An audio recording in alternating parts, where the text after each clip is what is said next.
Bonjour à toutes et à tous. Bienvenue dans le podcast The French Working Mom. Ce podcast s'adresse à toutes les mères ou celles qui souhaitent le devenir et à tous les pères qui cherchent à créer un nouvel équilibre entre carrière et parentalité. The French Working Mom, ce sont toutes ces femmes qui gèrent leur carrière et qui voient leur vie chamboulée par leur nouveau rôle de mère. Qu'elles aient un enfant ou plusieurs, qu'elles luttent pour en avoir un, qu'elles aient un enfant malade ou handicapé, qu'elles soient en couple ou maman solo. Dans ce podcast, on parle de la vie, des multiples vies des mères qui travaillent, des working moms, de l'envie de s'investir dans son travail, sa maternité, son couple, sa vie sociale et de la difficulté de tout gérer. Comment font-elles pour allier ces rôles ? Comment trouver le fameux équilibre pour être satisfaite de la vie qu'elles mènent ? Ce podcast met en avant des working moms de tous horizons qui racontent et expliquent comment elles ont défini leur propre façon de vivre leur maternité. Je suis Myriam Levens, coach parental, la créatrice de ce podcast. Cette semaine, j'ai le plaisir d'accueillir Alexandra Dublanche comme invitée. Après un passage dans le privé, elle revient au service de l'État qui a bercé son enfance. Pour elle, la question de la conciliation vie professionnelle, vie privée s'est véritablement posée à l'arrivée de ses enfants. Les horaires imposés par son poste et puis les besoins de représentation rendent les soutiens indispensables. Néanmoins, elle souligne les évolutions dans son environnement de travail à la région Île-de-France qui lui permettent de mieux profiter de sa vie de famille. Avec le confinement, elle réalise que la prise de parole à distance peut être un bon moyen d'avoir une meilleure représentation des femmes dans les médias sans trop impacter leur équilibre. Et elle souhaite faire tomber les préjugés et apporter de la confiance aux femmes dans leur capacité à s'engager dans ce type de carrière, comme elle le fait à la région, pour encourager les femmes à aller vers l'entrepreneuriat ou, comme la région le fait, pour encourager les femmes à aller vers des carrières scientifiques. Enfin, elle nous partage son expérience aux États-Unis et nous livre un regard sur l'incitation faite aux femmes pour porter leur vision de la société et les problématiques qui les concernent. Son témoignage démontre que cet engagement professionnel est ambitieux, mais accessible. Je ne vous en dis pas plus et vous laisse découvrir son témoignage.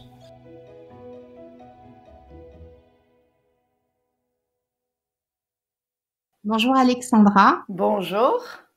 Je suis ravie de t'accueillir dans ce podcast. Merci Myriam. Pour te présenter, tu es la maman de deux garçons de 5 ans et 3 ans et tu mènes de front les postes de vice-présidente chargée du développement économique et de l'attractivité, de l'agriculture et de la ruralité auprès de la région Île-de-France. Et tu es également conseillère communautaire et adjointe au maire de Sartrouville. Oui. Alors, dans ce podcast, nous allons parler de ton parcours, de la jeune fille que tu as été, à la mère que tu es et à la professionnelle que tu es devenue.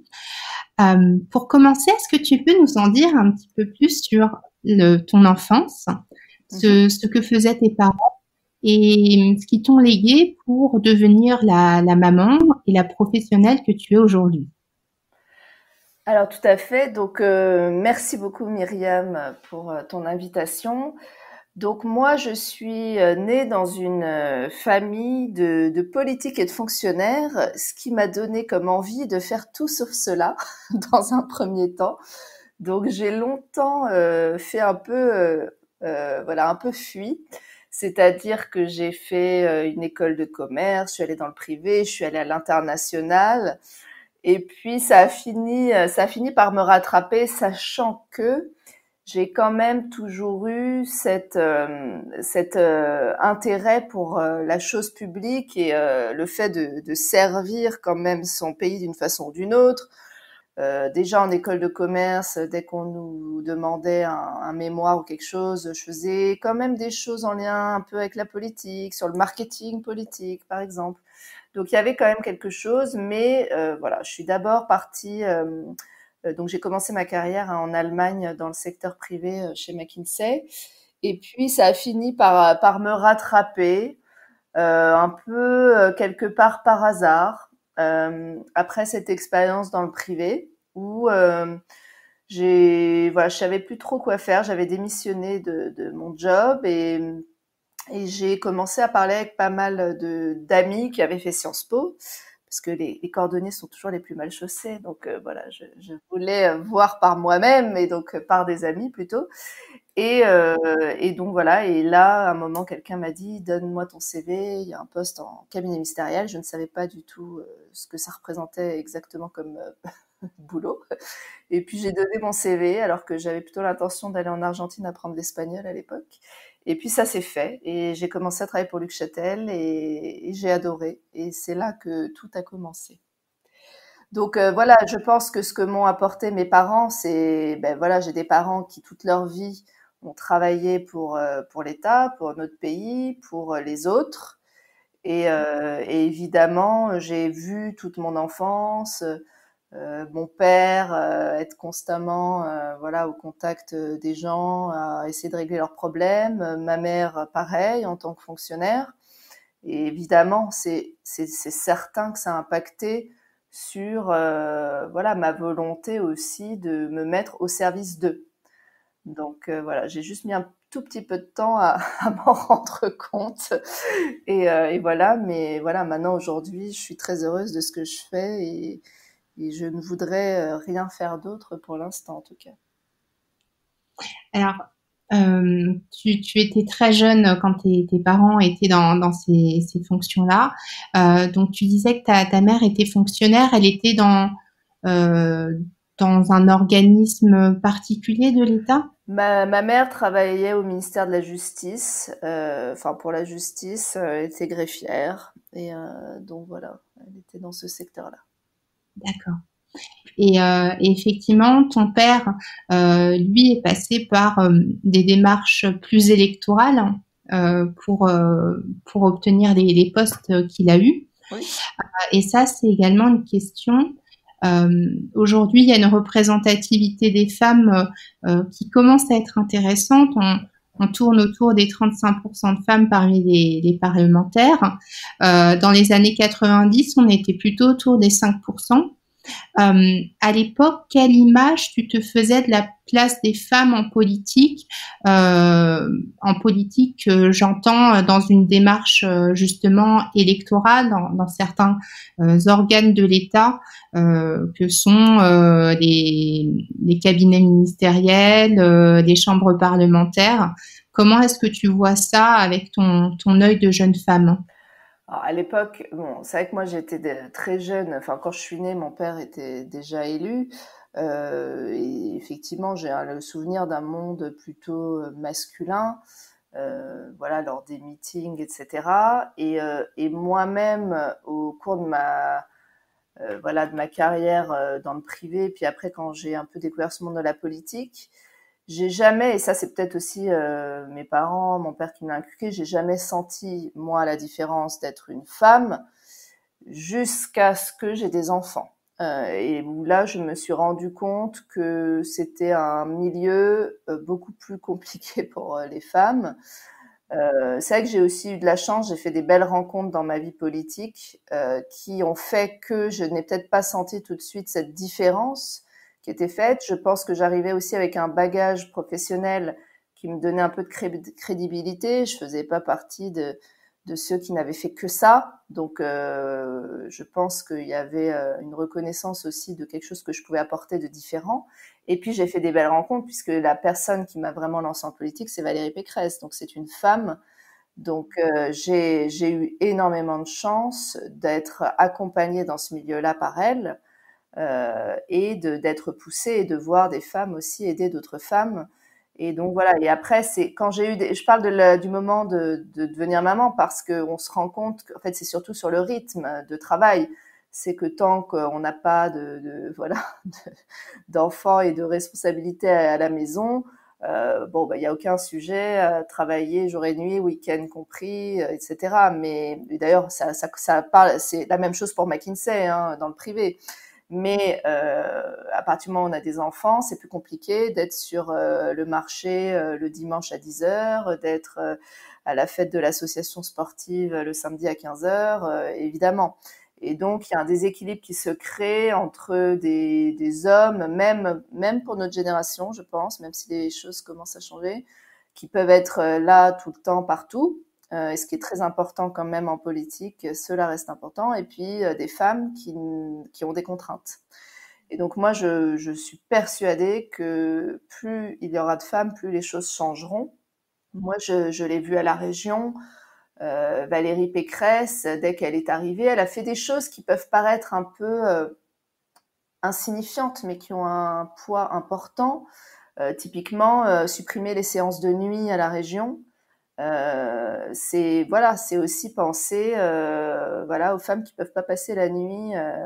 Alors les hommes aussi, hein, mais bon, je vous dis, même dans ma génération, moi je trouve que bon, il y a quand même un déséquilibre, que mes collègues papas politiques ont plus de facilité pour s'organiser que moi et mes collègues femmes en tout cas. Et même si, bon, j'en parlerai peut-être plus tard, j'ai un mari qui m'aide énormément. Et où voilà, Valérie Pécresse, elle a fait aussi des choses comme du financement de crèches en horaire décalé. Alors ça, c'est de façon globale, hein, c'est pas pour les élus. Mais il y a des choses comme ça où je pense que un homme, il penserait moins spontanément, un homme politique. Et donc c'est comme ça que les choses vont changer au fur et à mesure. Plus on sera nombreuses et plus les choses changent. Alors justement, ça c'est une question. À quoi ressemble une journée? Alors ce serait peut-être un peu réducteur une journée, mais en tout cas une semaine en politique. Quels sont les horaires? Oui. Une flexibilité, comment on s'organise justement quand on a des enfants et que tout simplement il faut les déposer à l'école le matin et les récupérer le soir, enfin, comment ça s'organise? Alors je pense que ça s'organise comme beaucoup de mamans qui ont des jobs prenants. Moi j'ai une très très bonne organisation militaire à la maison. Donc j'ai déjà un mari où c'est plus que le partage des tâches. Je pense qu'il en fait même un tout petit peu plus que moi, qui n'a pas les mêmes contraintes, en tout cas le soir et le week-end. Donc on s'arrange comme cela. J'ai aussi moi j'habite donc à Sartrouville. J'ai une maison, j'ai une jeune fille au pair qui habite à la maison. Donc voilà, je pense que je ne pourrais pas faire sans. Et donc, j'essaye au maximum, évidemment, en tout cas, d'être présente le matin. C'est-à-dire que moi, mes équipes et nos partenaires régionaux ont bien compris que le petit déjeuner à 8 heures, ça marche pas. C'est pas possible parce que je veux amener mes enfants à l'école. Et le soir, il est très rare que j'accepte des événements le soir. Donc, pareil, mon assistante le sait très bien. Elle sait, par exemple, pendant le confinement, voilà, j'ai été contrainte comme tout le monde. Et donc, moi, à 19 heures, c'était fini. Il fallait que je récupère mes enfants, ce qui m'empêche pas de retravailler une fois qu'ils sont couchés. Mais je peux pas avoir un rendez-vous téléphonique après 19 heures. Et c'est très rare que j'accepte des rendez-vous ou des événements le soir. C'est vraiment quand je n'ai pas le choix, un conseil municipal, typiquement, j'ai pas le choix, voilà, un conseil communautaire. Et pour les week-ends, alors là, c'est beaucoup plus compliqué. Je pense que j'en fais un peu moins que les autres, ce qui me fait culpabiliser dans l'autre sens. Je parle au travail. Je peux pas être partout, c'est certain. Donc certains m'en veulent, voilà, quand il y a des événements, je sais. Mais bon, c'est un choix. Et puis sinon, par exemple, je fais beaucoup d'événements pendant les siestes. Donc je file entre 13 et 15h30, essayer de faire tous les événements de la journée quand ils sont à cette heure-là, et pour essayer de revenir quand mes enfants sont réveillés, quoi. Donc voilà, c'est un peu jongler de cette façon-là.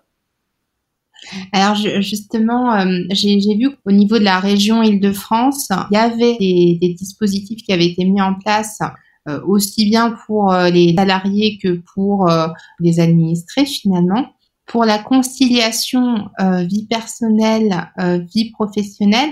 Est-ce qu'il y a d'autres choses qui ont été mises en place? Alors bien sûr, les réunions du soir, ça c'est une grosse thématique qu'on retrouve aussi dans le monde de l'industrie et qui tend à évoluer. Est-ce qu'il y a des choses qui évoluent dans le bon sens pour aider à la conciliation? Je pense que voilà, j'ai une présidente. En plus, j'ai de la chance parce qu'on a parfois des exemples de femmes qui ont vraiment eu des difficultés à arriver là où elles sont et qui, du coup, n'aident pas forcément la génération suivante sur le mode, bon, moi, j'ai bataillé, tout le monde doit batailler. Moi, ça n'a pas été mon cas. Encore une fois, je sais que j'ai de la chance. Valérie Pécresse, c'est quelqu'un qui va, au contraire, et essayer de faciliter la tâche et de pas faire repasser par toutes les étapes difficiles qu'elle a eues les femmes qu'elle coach et qu'elle prend sous son aile. Donc ça veut dire que elle, pareil, elle va comprendre que je ne vienne pas, voilà, à des événements avec elle parce que bon, elle, ses enfants maintenant sont un peu plus grands, donc elle a plus moins ce sujet en tout cas.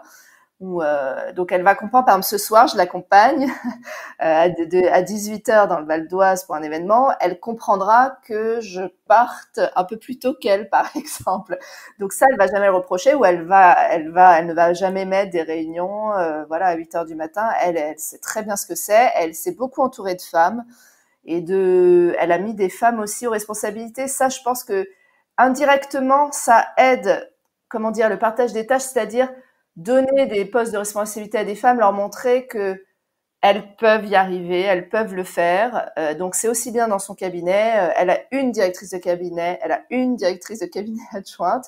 Il y avait voilà tous nos services. Moi, ma directrice à développement économique dans l'administration, c'est une femme. Pareil pour l'agriculture. Enfin, on donne des responsabilités aux femmes. Donc quelque part, c'est une aide indirecte, mais c'est montrer tu peux y arriver et je te fais confiance et je sais que tu devras concilier les deux, mais il n'y a pas de problème.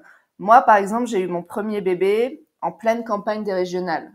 Et c'est vrai que je me souviens du moment où je l'ai annoncé à Valérie Pécresse et je me suis dit, bon, je sais pas comment elle va le prendre parce qu'elle va avoir besoin de moi pour la campagne.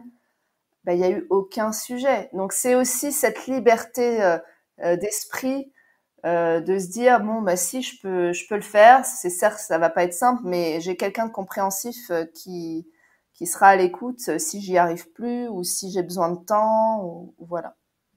Non, effectivement, ça c'est un gros volet puisque ça permet de se déculpabiliser, de retirer un peu de charge mentale aussi. Exactement. Et puis après il y a pas mal d'actions que nous faisons nous. C'est vrai, on agit beaucoup sur cet axe-là et aussi chez les jeunes filles, hein, de leur montrer que toutes les voies leur sont ouvertes, qu'il ne faut pas qu'elles se fassent d'autocensure, parce qu'on le voit quand même beaucoup hein, chez les femmes. Et donc nous, on essaie d'agir beaucoup là-dessus. Par exemple, on fait pas mal d'actions sur les carrières scientifiques, technologiques, où on intervient au lycée. On a un programme qui s'appelle Olympe pour encourager les jeunes filles à s'engager dans ces filières-là. Alors, je parle des lycées parce que les régions ont la charge des lycées, mais bien sûr, ça doit commencer plus tôt, hein, évidemment, mais après, c'est chaque collectivité qui s'occupe de son niveau. Moi, je travaille beaucoup dans le développement économique sur plusieurs thèmes. Par exemple, les femmes dans l'industrie, on aide des associations, on fait en lien avec des associations qui connaissent bien ces problématiques. Par exemple, il y a une association qui s'appelle Elle Bouge, qui encourage et parraine des jeunes filles pour les aider à vraiment les encourager à aller dans l'industrie.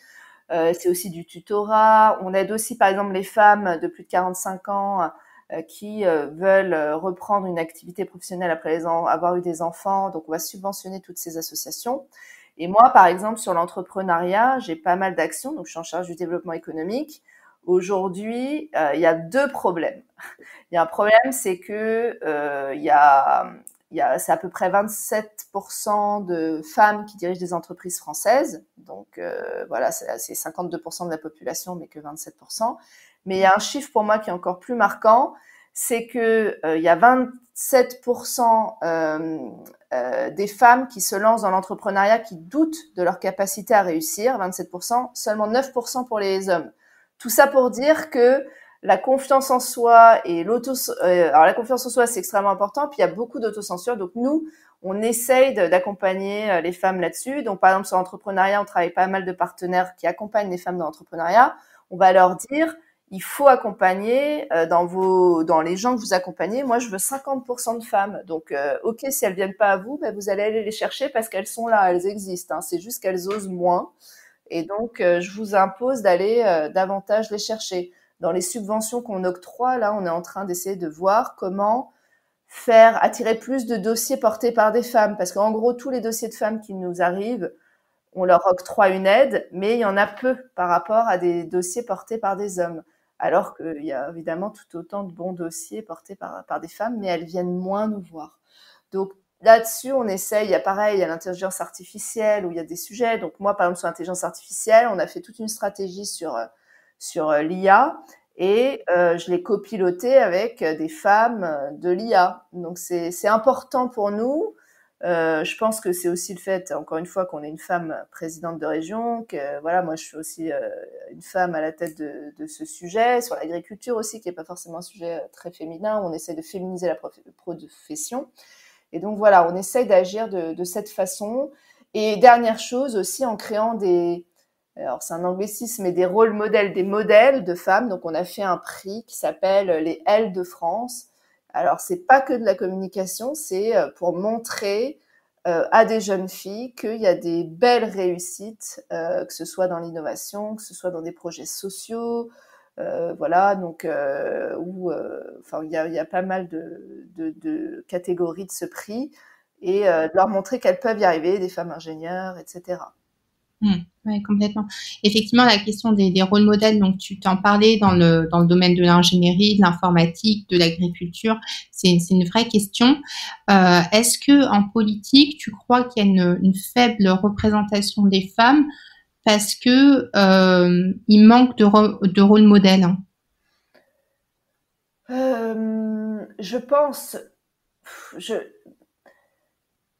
c'est difficile à dire. Moi, je pense, enfin, ce que je vois qui bloque beaucoup de femmes, à mon avis, c'est vraiment cette conciliation vie privée, vie publique.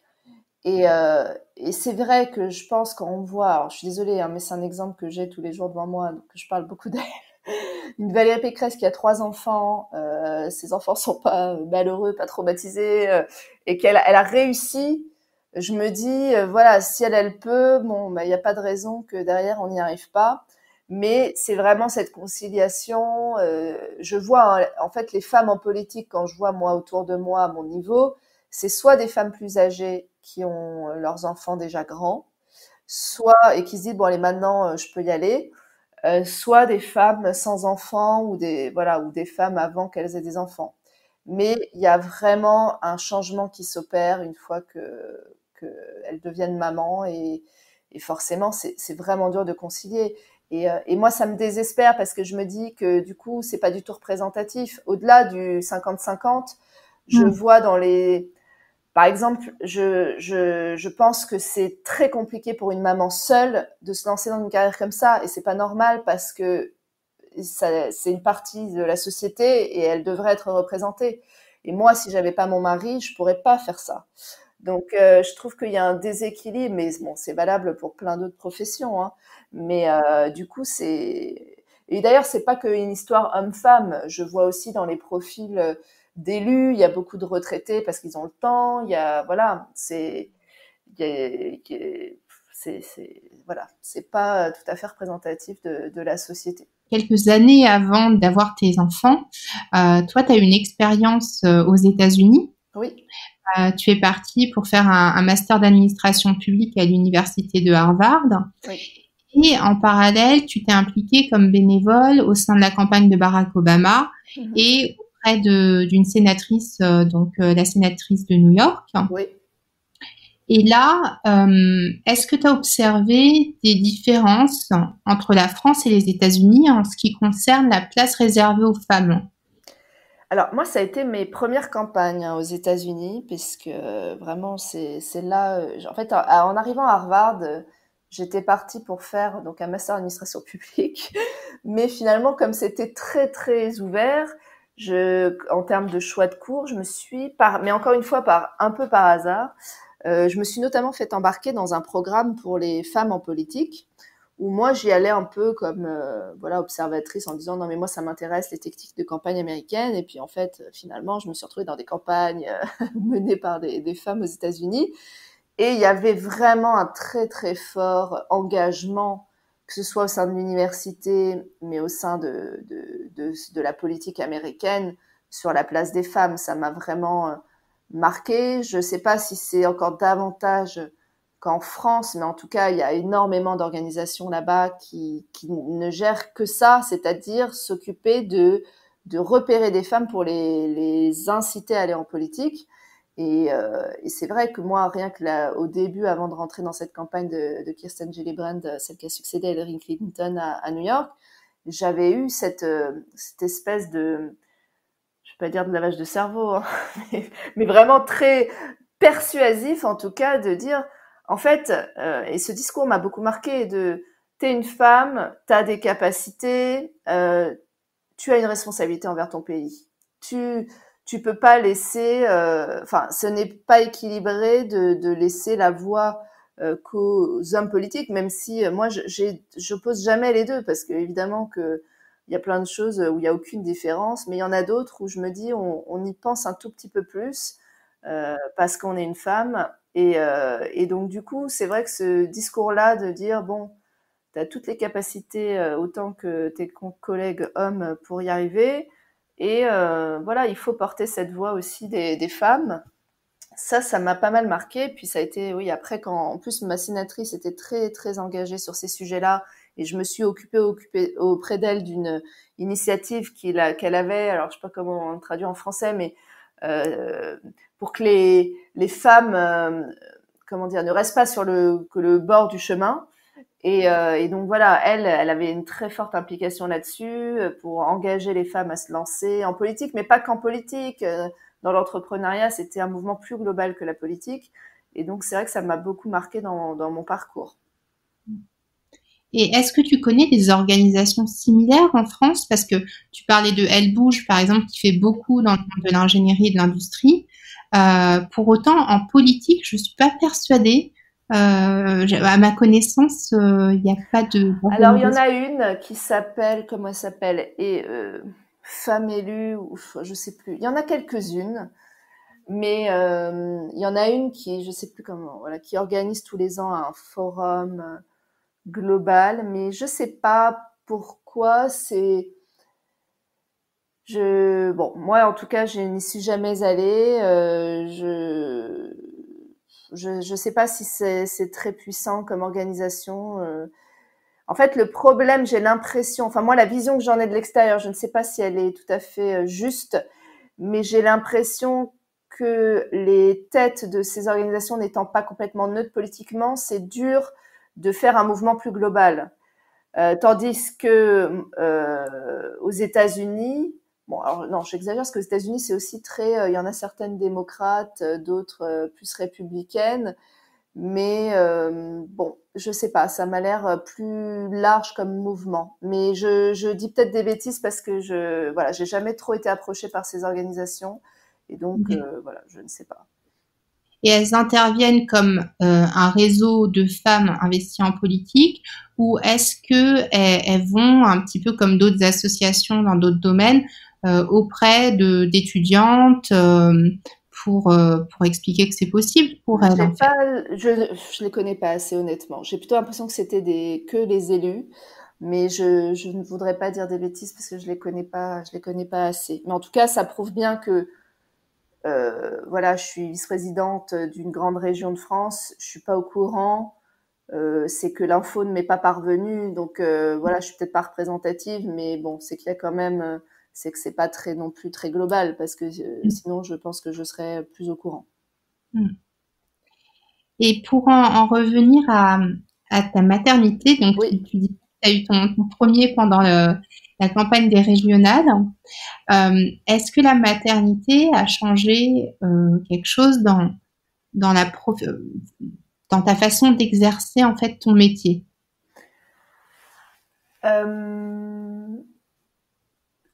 Est-ce que ça a changé quelque chose? Ça a changé, bon, ça vous l'avez compris en termes d'organisation. En termes de sensibilité, moi je n'ai pas l'impression. Je pense que j'étais déjà sensible à ces sujets-là.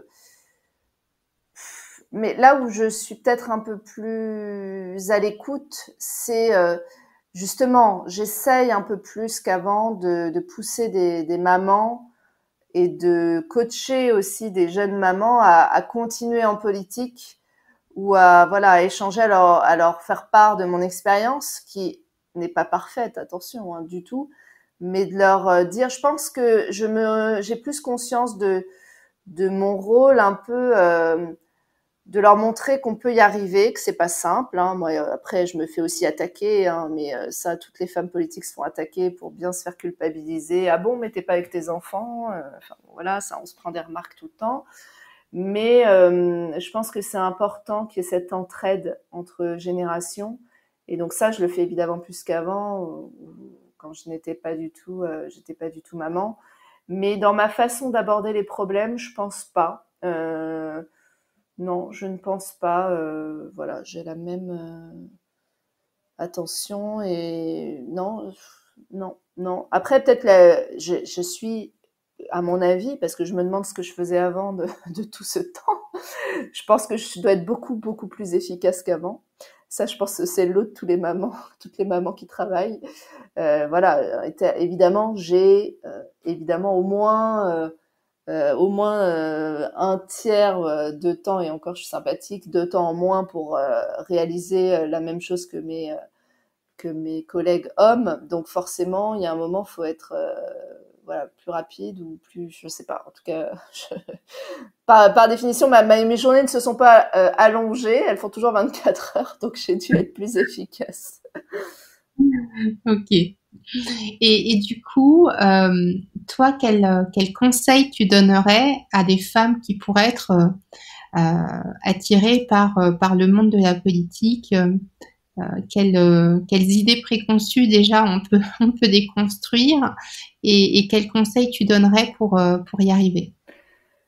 Alors, idée préconçue, c'est pas parce qu'on est une femme en politique qu'on doit se diriger vers des délégations sur la petite enfance et le social, même si c'est encore très largement le cas et même si ces délégations sont tout à fait essentielles.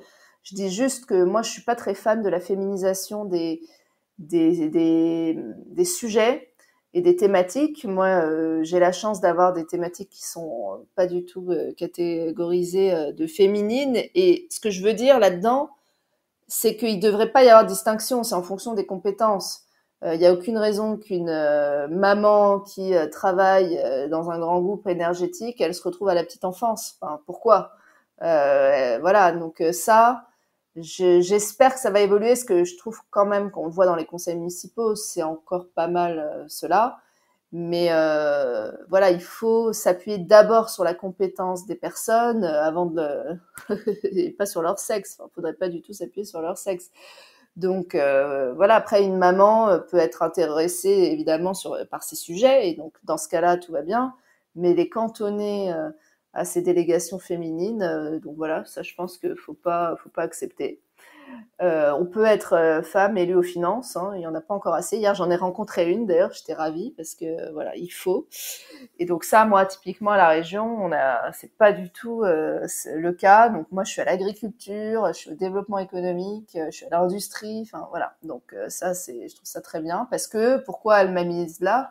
Parce que je viens du privé, j'avais cette expérience. Puis l'agriculture, c'est parce que j'avais suivi pas mal des sujets euh, quand on était dans l'opposition. Donc voilà, un conseil, c'est arrêter de vouloir être parfaite. Alors je me le dis à moi-même en le disant à l'oral. Il faut arrêter de culpabiliser non-stop. À la fois de se dire qu'on peut y arriver et que oui, on fera différemment de nos collègues hommes, et aussi d'une certaine génération, parce que les choses évoluent. Moi, je vois mon père ou d'autres élus de la génération précédente qui sont tout le temps partout à chaque événement. Eh bien, faut accepter. Non, moi, le dimanche après, je vais pas aller forcément à chaque fois au moindre événement. Donc oui, je sais que mes concitoyens m'en voudront souvent, mais je l'accepte parce que j'ai besoin de voir mes enfants, évidemment, et ils ont besoin de me voir. Donc tant pis, tant pis. Donc peut-être que, et moi je me dis toujours, voilà, ça me sera reprocher d'une façon ou d'une autre, dans le sens où les gens se diront elle est moins présente, on votera peut-être pas pour elle. Bon tant pis, tant pis. Voilà. Puis de toute façon, moi la politique c'est pas forcément non plus toute ma vie, donc j'exclus pas de faire autre chose dès demain. Donc voilà. Mais le conseil c'est en fait, il y en a beaucoup qui renoncent parce qu'elles se disent je n'aurai pas le temps, je ne pourrai pas, je ne serai pas assez présente, etc. C'est pas grave, faites déjà ce que vous pouvez et on verra. Il y a des élus, quel que soit le sexe, qui sont jamais présents, ils se prennent pas la tête. Alors je dis pas du tout que c'est l'exemple à suivre, mais voilà, je pense il faut des femmes en politique parce que plus il y aura de femmes, plus les choses évolueront et plus les choses changeront. Et il y a besoin de cette vision qui est toujours un petit peu différente quand même. Et est-ce que le confinement, ça laisse présager une autre façon de faire la politique, une autre organisation? Alors nous, on prône beaucoup depuis notre arrivée à la région. On a déménagé en fait il y a 2 ans à Saint-Ouen, en Seine-Saint-Denis. Et à ce moment-là, par exemple, on a proposé à tous nos agents le télétravail. Donc aujourd'hui, on a 95% de nos agents qui ont 1 à 2 jours de télétravail par semaine. Donc c'est pour ça, nous, ça n'a pas été une nouveauté pendant le confinement. Sauf que c'est le télétravail avec les enfants à la maison, c'est un petit peu différent. Mais voilà, et la présidente, elle a aussi beaucoup poussé là-dessus pour mieux concilier aussi vie privée, vie professionnelle. Quand on gagne du temps, on se fait pas 2 heures de transport par jour, on le gagne ailleurs et ça, c'est très important. Et donc, ce confinement, moi, j'espère, du coup, nous, on poussait ces mouvements, par exemple, auprès de grands groupes en leur disant, mais si une administration a pu le faire, je vois pas pourquoi un grand groupe ne pourrait pas. Et donc, il y en a certains qui étaient réticents. Et donc, moi, j'espère que ça va rester et qu'ils vont le mettre en place pour plein de raisons. Donc, c'est ce gain de vie, cette diminution du stress. Alors, c'est pas forcément du télétravail à la maison, c'est du télétravail aussi dans des tiers-lieux, d'ailleurs, qu'on finance, nous, à la région, mais qui font gagner ses heures de transport et on peut aller déjeuner avec son enfant, par exemple, et ça fait gagner un temps précieux de famille et puis un stress en moins. Et donc ça, moi, j'espère que par exemple, cet effet-là va rester, va perdurer. Il y a pas mal aussi, nous, on était très au point sur tous les outils numériques. Et parfois, je vois bien que certains étaient réticents à les utiliser. J'espère que pour une réunion d'une demi-heure, maintenant, on n'hésitera pas à se faire une audio et pas venir sur place avec 2 heures de trajet, par exemple. Donc, ce n'est pas valable pour tout. Le télétravail, c'est pas à 100%. Les visios, c'est pas à 100%. Il faut pouvoir se voir, évidemment. Mais moi, j'espère que ça va rester parce que c'est un gain de qualité de vie énorme. Et ça, c'est dans toutes les professions. Alors, je pense qu'un autre effet peut-être positif du confinement, en tout cas, je l'espère, c'est la présence féminine dans les médias. Alors, j'ai pas fait d'études évidemment là-dessus, mais si je prends mon cas personnel, moi, j'ai énormément de mal quand une télé m'appelle le samedi matin pour me dire tu viens à telle heure, est-ce que vous pouvez venir à telle heure, 1 heure pour une émission. Ça veut dire quoi? Ça veut dire, en plus j'habite loin, ça veut dire 2 heures de voiture et 1 heure sur place. Et moi, le samedi après-midi, je suis avec mes enfants et j'ai pas forcément la possibilité de faire ça. Et donc, j'ai d'ailleurs des échanges avec mes collègues masculins qui me disent je te vois pas souvent. Je dis oui, mais je passe ma vie à leur dire non, en fait.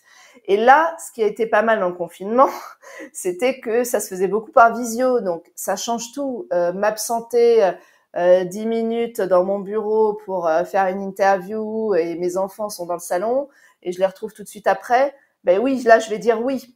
Et je sais qu'il y avait des études qui avaient été faites qui analysaient 700 000 heures de programmes radio et télé français et que les femmes parlent 2 fois moins que les hommes dans ces médias. Alors, c'est certainement pas l'unique raison, mais je pense que ça joue. Les matinales, c'est compliqué d'être à 7 heures du matin à Paris pour une matinale. Voilà, quand on a des enfants. Alors, encore une fois, même s'il y a un partage équitable, on peut en faire moins que que nos collègues masculins. Et voilà, et moi, j'ai pas envie de demander tous les 4 matins à mon mari de s'occuper de mes enfants, j'ai envie d'être là. Donc ça, j'espère que ça va évoluer pour qu'il y ait une présence plus féminine et aussi de tous les territoires d'ailleurs dans ces médias, puisque c'est souvent aussi des élus parisiens ou petite couronne, parce qu'ils sont tout près et ils peuvent se rendre sur place facilement, et voilà. Donc voilà, j'espère que ça évoluera positivement et que ça restera également. Eh bien Alexandra, merci beaucoup pour ton témoignage. Merci à toi, merci vraiment. Je pense que c'est aussi des initiatives comme celle-ci qui sont importantes.